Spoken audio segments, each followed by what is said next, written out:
So guys, isang magandang pagkakataon po ulit para sa ating lahat. To God be the glory po. God bless each of us. And may our Lord always protect our family through His begotten Son. And may our Creator always give us peace of mind and good health in every aspect of our life. Amen. So guys, WWTH Season 31, Bali Part 60. Part 60 na guys. Bear with me po kasi tatapusin ko na po to. So, sabi ko nga po dyan sa Part 59, napakarami pong tanong ng isang tao araw-araw. Napakarami niyang haka-haka na madalas hindi din naman natin kayang ipaliwanag. So, ito pong part na to, sabi ko nga po, para sa akin, isa ito sa pinaka-ultimate na magandang ginawa ng ating Panginoon. So, isang recap lang po, isang maiksing dagdag lang po ulit na input na ito naman po nasabi ko na sa mga nauna kong content, sa mga nauna kong season na paulit-ulit ko pong halos inire-recap kasi ito po vital po ito guys. Amen. So, there are 4 signs that will take over before the ultimate coming of our Lord Jesus. Number 1, increase wickedness and lawlessness. Our Lord Jesus warns that in the last days, lawlessness will increase.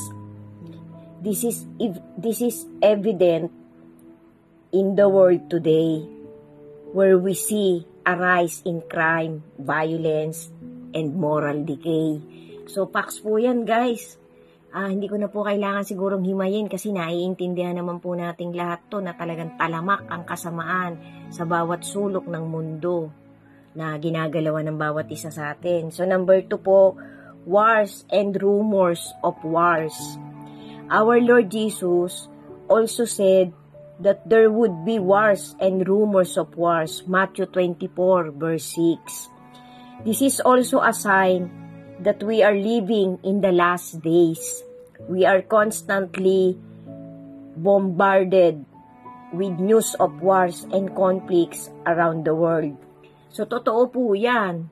Facts po yan. Kasi sabi ko nga po, from the Luke 21, Mark 13, and Matthew 24, yan po yung 3 chapter, yan po yung 3 libro na bahagi ng New Testament, ng love letter na ating Creator sa humanity, na yan po specifically ay nagpapatunay ng paulit-ulit, duktong-duktong na sinabi na kay Mateo, sinabi na kay Lucas, sinabi pa kay Mark, sinabi pa kay Revelation, tapos sinabi na din po yan sa Old Testament kay Daniel, kay Ezekiel, kay Zechariah, kay sino pa ba? Daniel, Zechariah, basta marami po sa Old Testament, nakalimutan ko na guys, basta babanggitin ko yan pag naalala ko, na from the Old Testament to the New Testament ay paulit-ulit na nire-remind at hinihimay ng ating Panginoon ang mga palatandaan ng kanyang pagbabalik. Yan po yung ultimate, yan po yung bababa na mas late yan kaysa dun sa Harpacho, kasi kailangan po munang mangyari yung 1,000 years, tapos yung Harpacho nga pinakaunang inaabangan natin, yan po yung immediate na mangyayari, anytime, any day, any moment, any seconds of the day, pwede pong mangyari ang Harpacho guys. Kasi lahat po ng palatandaang binanggit, bago mangyari yung Harpacho, ay nasabi na din po ng ating Panginoon, na itawid ko na rin po yan guys, paulit-ulit ko na po halos nasabi yan.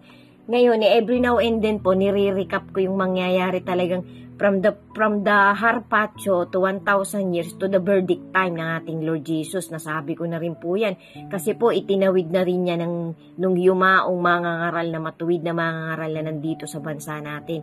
Na pinagkalooban po siya ng malalim na konteksto ng salita ng ating Lord Jesus, ng ating Creator. So, pinagpala po yung matandang lalaki na yan na napakarami po niyan talagang itinawid na mga tunay na salita ng ating Panginoon na ipinaliwanag niya yung malalalim na kahulugan. Amen.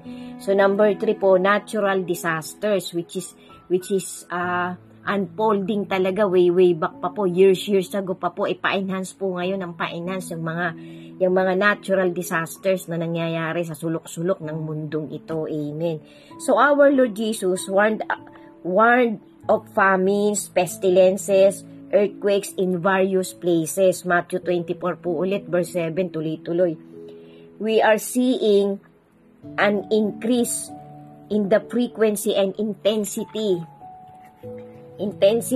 of natural diseases such as hurricanes, and lethal illnesses or diseases such as hurricanes, floods, and earthquakes in various places all over the globe.